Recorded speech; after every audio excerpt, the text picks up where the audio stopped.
A lot of people don't appreciate the dynamic, interactive quality of emotion.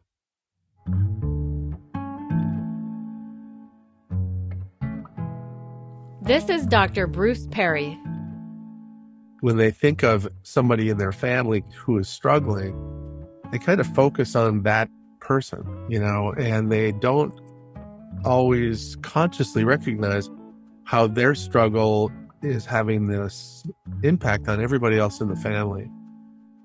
I like to think of it as if we're all connected in a family like Wi-Fi. When one person's signal's off, the whole system goes down. It affects everyone else. Bruce is a leading psychologist and neuroscientist. You've probably seen him with Oprah. In fact, they co-authored a best-selling book called What Happened to You, which is incredible, by the way. I was really excited to talk with him about this concept that we're all connected, to see what he thinks about this idea of emotional Wi-Fi. Your perspective is so spot on. I think one of the key things that's really important to remember is that human beings are, at our very core, interactive, interdependent, and relational creatures. All of our sensory apparatus and the way our brains are organized are honed in on reading and responding to other people. It sounds kind of abstract, but if you think about it, you'll recognize it in yourself. We're always trying to figure out, do I belong? Do I not belong? Am I safe? Am I not safe? Are they an ally or are they an enemy? Are they angry at me or are they not angry at me? How did that comment I make, land with this person? So because of that, there's this very, very sensitive set of, if you will, machinery in your brain that's contagious to the emotions of the people around you. This is A Little Easier. I'm Kendra Wild. Here's the fascinating thing about how this emotional contagion works in families. Now, that contagion doesn't flow equally amongst everybody. It actually tends to flow down the power differential. And so the most powerful person in a group at any given moment usually will have the dominant emotional tone. So if you have a parent who's very dysregulated, very upset, very tired out, you can have kids that feel pretty good and they come home and pretty soon they start to feel not right. They don't feel regulated. So here's the takeaway for us as parents and caregivers. We have these relational gifts, but a lot of people don't learn how to use them. How can a parent who's dysregulated regulate kids? And the answer is you can't. So the parent has to take care of themselves and get to the point where they either are approximating regulation. There's times when we do, as people kind of laugh about that fake it till you make it. There's something to that. Fake it till you make it might not sound like it'll work, but Bruce says it's a start. Now, kids may sense that there's something wrong, but, if you keep the family routines, if you keep some sort of predictability, structure in the way you act and behave within the family, that helps the kids stay better regulated. But if you're so dysregulated and so depressed, so exhausted that you don't even have meals ready, or, you don't know what to do about dinner, or you don't get kids up on time, that level of sort of exhaustion can really start to echo out to the kids. Mm-hmm. And so this is a roundabout way of saying, yeah, you're right. Yeah. It's about the parents.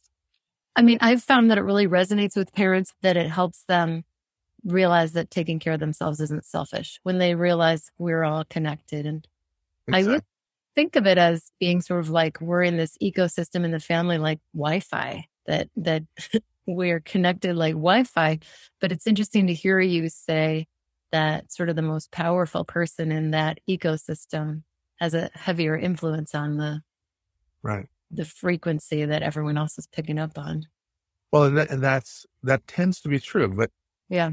and then there are exceptions to that rule where if one individual in the family is so dysregulated, then that dysregulation can flow upwards. So anybody who's had a child, any parent who's had a child who's really very struggling with, regulation, you know what I'm talking about. Oh, yeah. I So totally. you can have a day where, your child's at school and you've been doing fine and you've had a good self-care plan and you went to your book club and all the stuff that helps make you stay regulated. And the child comes home and literally within minutes, they can unravel the emotional climate. Yeah. And so the kind of the rule of thumb is that the more extreme the dysregulation, the more the power is of that contagion. Mm-hmm. So if it's sort of mild dysregulation, if it's sort of everyday stressors and everyday challenges and episodic frustration, the tone at the top can really sort of contain and control. But if you are on your own as a parent and you've got a very dysregulated child, Mother Teresa wouldn't be able to keep things calm.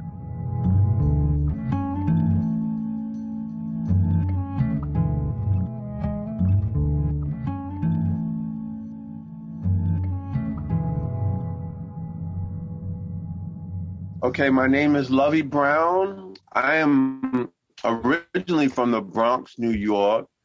I am the proud father of 3.5. And when I say 3.5, it's because my daughter has a son. My first kid's mother passed away of lupus when my kids were 11 and 9. So I've been struggling through this single fatherhood since then. I wanted to talk to Lovey to find out more about how he tries to help his kids regulate their emotional lives and how those challenges affect him. Doing homeschooling and being a single parent has been a blessing in my life. By raising my kids helped mold me into the man I am. Mm-hmm. My father was an abuser towards my mother and us. So I took an oath, when I have children, I'm going to be the opposite of that man.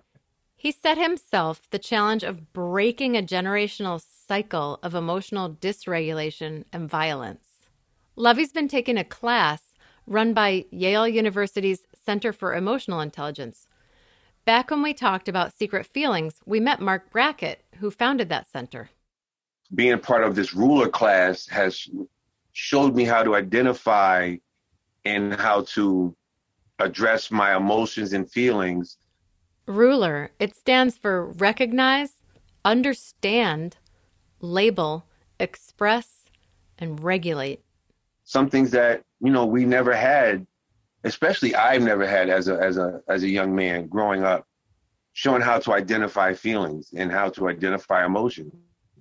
And it helps me with my day-to-day living with my son, because the trauma, just trying to be a black man in America is hard enough. Trying to raise a young man in this is even harder. I'm a mirror. And anything that he sees in me is a reflection. That's yet another way of looking at the emotional bonds in a family. To me, it's emotional Wi-Fi. Bruce likes to think of it as emotional contagion. And to Lovey, he's a mirror. So if that mirror isn't straight, guess what's going to come out of that? I have to put every ounce of I have in my body to keep me straight, to keep him aligned, and trying to keep me with an optimistic state of mind and be a realist at the same time. So when I recognize something that triggers my emotions, I know how to desensitize better. I know how to, all right, let me walk it back. Okay, I see this wants to take me to the moon. Let me bring it back to the earth a little bit, because it's hard for us to have any type of rational talk or rational thoughts when we're emotionally driven. Amazingly, this emotional Wi-Fi within families can exist even when the family members involved are no longer with us. It can be generational. Aditi Subramanian is a specialist in infant mental health. She often works with families to repair relationships so that parents can support their children's healthy emotional development. This is a family I used to see when I was doing home visiting as an early intervention provider with her little, like less than 22-month-old girl. And mom's biggest concern was behaviors. Like she was really concerned about behaviors and, biting and hitting. The mother she was working with really just wanted some tips and tricks to stop the troublesome behavior. And we all know it's not a magic wand. And how do I pay respect to this mom's real desire to figure out what's happening in their relationship? If there were pieces that they really wanted to work on, and there were moments of joy, right? So there's intervention, and also like where were moments of thriving? Like what are some moments where both of them really enjoyed each other? She made a breakthrough when she began to talk with the mother about how her daughter's difficult behavior was making her feel. So I just noticed her do this. What was that like for you? Have you noticed that? Like, tell me more. I wonder when she does this, what comes up for you? Aditi was able to use the child's behavior as a way to unearth some difficult experiences from the mom's past. For this mom, the biting and the hitting was not only biting and hitting, but brought up for her own experiences of trauma of being parented, which really physically in her body brought up a space where she was like, I will shut off because I have a visceral response to this. And so her little 2-year-olds, pretty developmentally appropriate, right? 2-year-olds, when they don't have enough language, how do I get a toy? I will bite, I will hit, right? Mm-hmm. And so, but I could never say to this mom, she's doing things that are developmentally appropriate, it'll go. I would have lost, like they would have just been like, please don't come back to our house ever again, right? Yeah. And so really using like ways of understanding what this child is bringing into this relationship. What is happening for mom? Like what are the experiences from her past that are impacting the current relationship? This approach to partnering with parents helps strengthen the whole family. My name is Elizabeth Larson, and I am a pediatric occupational therapist by profession. And right now I am an associate professor at the University of Wisconsin in Madison in the occupational therapy program. As we're thinking about how emotion operates within families, I wanted to talk to Beth Larson because of some of her research into parental well-being. I did a study where I talked to 50 mothers, and I asked them about well-being because I realized at a certain point, everybody studies stress and depression. We know about that, but the opposite, or addressing stress and depression, is not wellness. And so I was like, well, okay, so what would wellness look like? And here's one of the really revealing findings from her study. The thing that was interesting to me that I didn't know is that mothers described their well-being as relational, meaning that it wasn't mine alone, but it was in relation to my family that was important. So is my family today harmonious? Is anybody fighting? Are things going smoothly through our daily routine? So that was really interesting to me, is that mothers could not separate their well-being from their family. It was integral. That's worth repeating. Mothers in her study could not separate their own personal well-being from that of their families. Children were progressing, children were doing well, wasn't as important as, the other things. Beth says that question of how are my kids doing becomes even more important when the family is one with a heavy caregiving load. Many of the mothers in her study didn't have as much time as they needed to take care of themselves. What I also found is that they were putting caregiving in front of their personal wellness. Yeah. And so, and because of the burdens of caregiving, many felt they didn't have opportunities for wellness. So we really had to think about, if we were going to look at how to promote wellness, a program or an intervention that would fit in very small spaces in their lives, but still would help them. Having less stress and depression does not mean you have greater wellness. It is not a teeter-totter. And just like having more negative emotion means you have less positive emotion. It's just not a teeter-totter of experience. So if caregivers are going to be able to sustain their caregiving for many years, which in many cases, if you have a child that has certain kinds of needs, that may happen. You have to have an ability to do that. You have to have wellness, and you have to take care of yourself. And that means actually some very small interventions can be really important in sustaining parents and helping the emotional health of the whole family. The mothers, I love some of the metaphors they use for that, that you have to take your oxygen first. And other, I have some other quotes from my research where the mother just says, if I'm not doing well, I'm not there. And that made perfect sense, because the other thing the caregivers had told me when they thought about well-being was they had well-being if they could be responsive to their families. So not just that it was relational, but also, can I be responsive to the demands of my children? So that idea that you have to have a full enough tank to be responsive.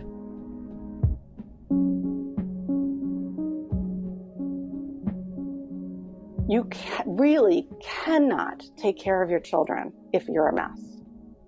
We met Randy Silverman back in our first episode. She had to cope through her son's severe mental illness.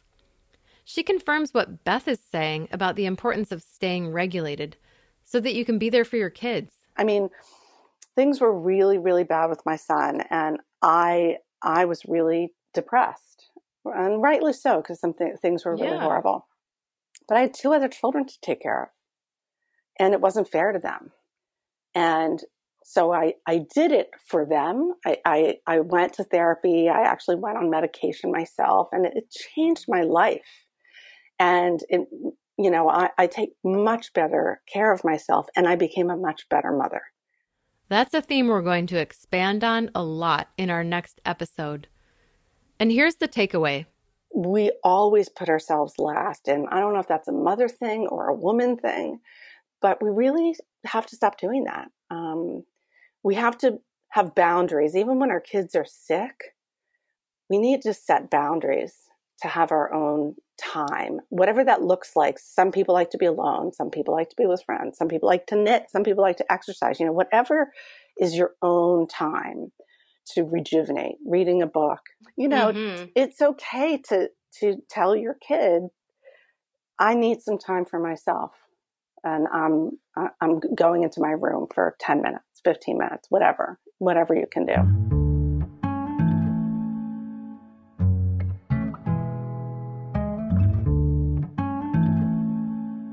I remember this moment with my daughter, who was frankly the easiest child for a long time. And I was having a moment. I was just not in a good mood.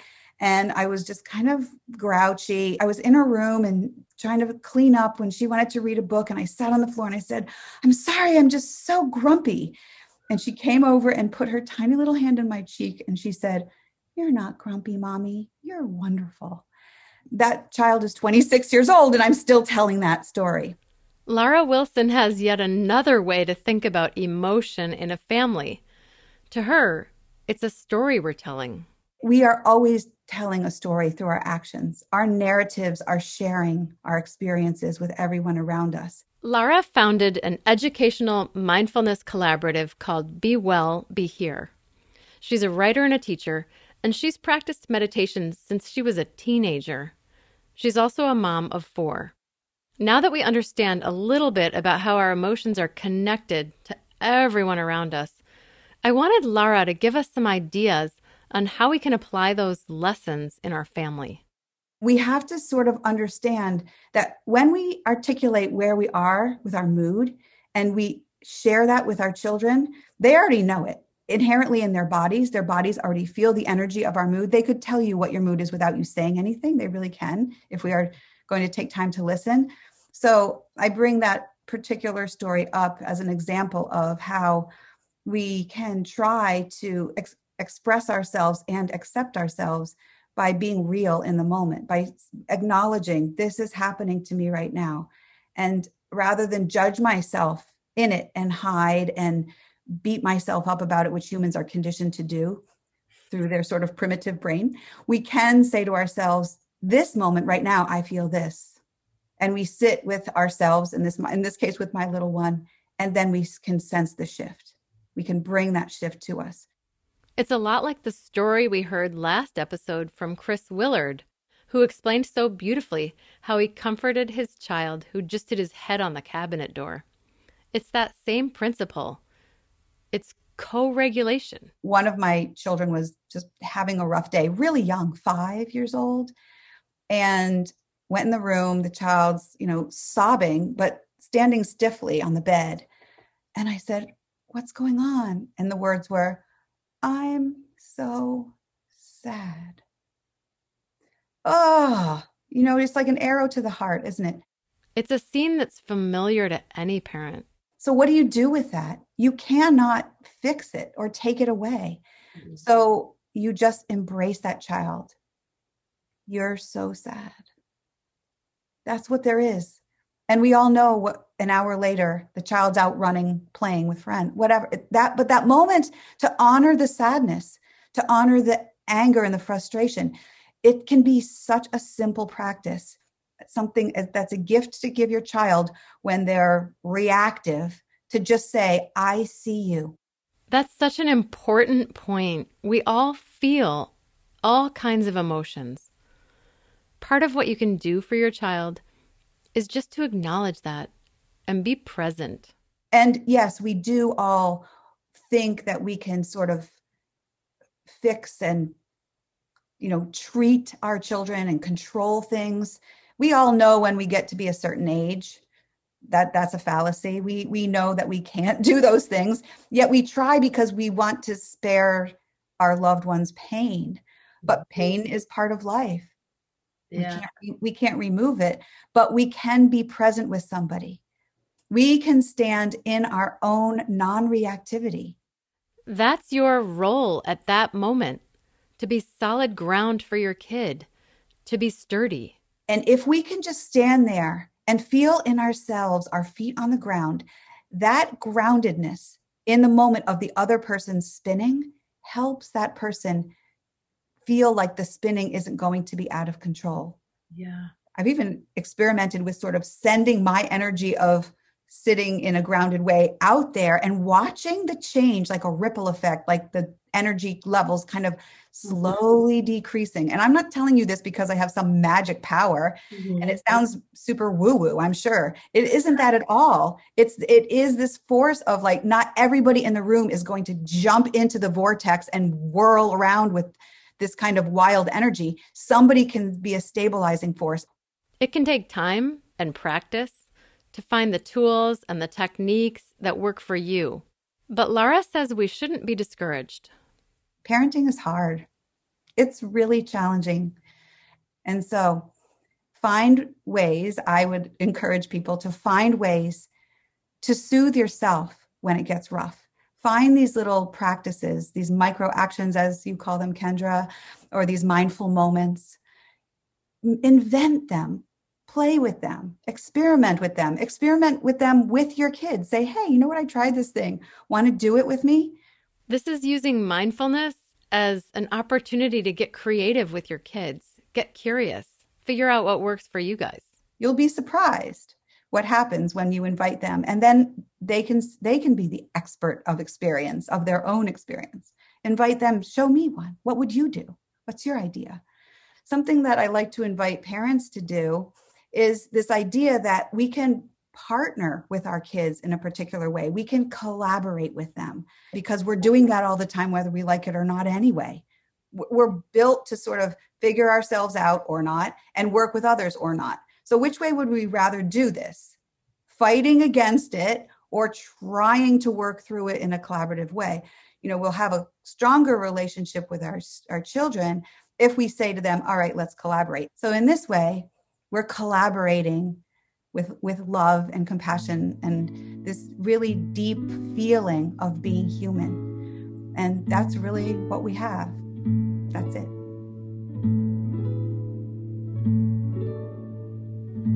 So far on this journey, we've had little glimpses of how we can take time to care for ourselves, those micro actions that we can use to help ourselves recenter.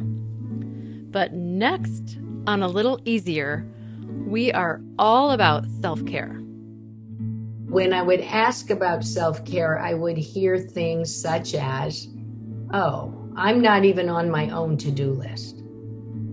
Or that's not me. I'm not selfish. Why you should be on your own to-do list. That's coming up.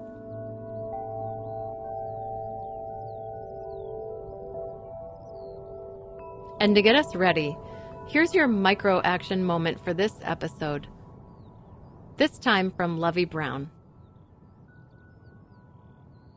I have this notion and this thing that I do with my son. You know, I have something on the mirror, but I love me some me. So every day we go to the mirror when we're brushing our teeth, you know, I love me some me 3 times. That's part of our ritual. I love football. Football was one of my first loves. Terrell Owens, a football player. He used to play for San Francisco. He used to play for Dallas Cowboys. He used to play for Philadelphia Eagles. And he was a real cocky, arrogant person. And he made a touchdown, and Eric, you know, they're congratulating. He's like, you know, I love me some me. I love me some me. So ever since he said that, I was like, man, I like that. So I took that and just stole it and said, you know what? I'm using that as a kind of inspirational. So that's the origin of it, and that's where I kind of twisted and made it my own. We have to wake up in that morning, look in that mirror, love you some you, and go tackle the world.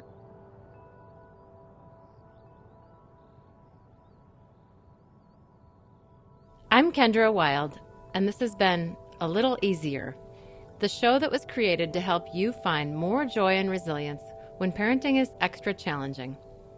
Thank you so much for being here. Make sure you're subscribed to A Little Easier in your podcast app so you don't miss an episode. And while you're there, please take a moment to rate and review the podcast. Share it with family and friends. We're an independent show focused on elevating parents because you're the most important force behind your child's well-being. Visit alittleeasier.org for show notes and discussion questions, plus resources on parental burnout and resilience building. A Little Easier is written by Harriet Jones and co-produced by Harriet and Ray Kantrowitz. Sound design and original music by Ray. This podcast is brought to you by Wild Peace for Parents and me, Kendra Wild.